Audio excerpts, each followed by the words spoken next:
Ruth Bader Ginsburg has passed away at the age of 87. This is a sad story. Undeniably, she was a pioneering champion of women's equality, in her own achievements, but also in what she did at the Supreme Court. But this video is not really going to be about her. It's often gauche. It's often seen as inappropriate to talk about politics on the day someone passes away. But given who she was, Ruth Bader Ginsburg, this is a fundamentally political moment. And what this is going to be about is a very quick video about how Mitch McConnell and Donald Trump cannot be allowed to replace her on the Supreme Court. Simple as that.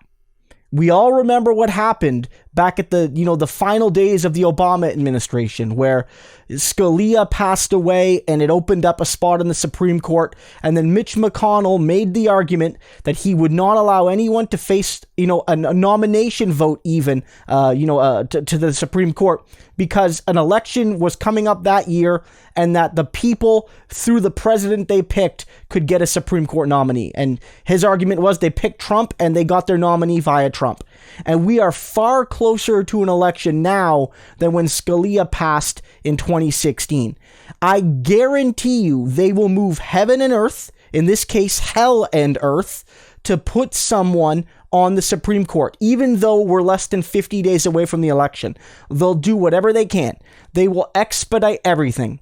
They will throw in some really young right-wing ideologue to take the spot, because I think they know the polls aren't looking good for them right now, and this is their last gasp effort to put someone on the court.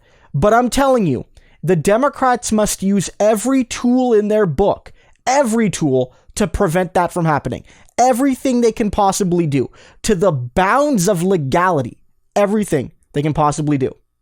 And I'm telling you this, that if McConnell does succeed in putting someone on the court, if Trump and McConnell get someone on the court, there is no way forward for American democracy and the idea that the Democratic Party has a spine, that they don't pack the courts after November.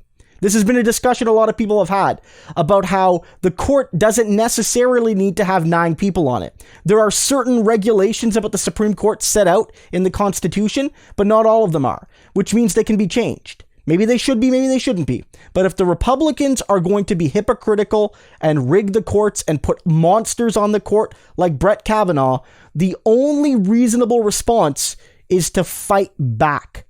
Ruth Bader Ginsburg deserves nothing less.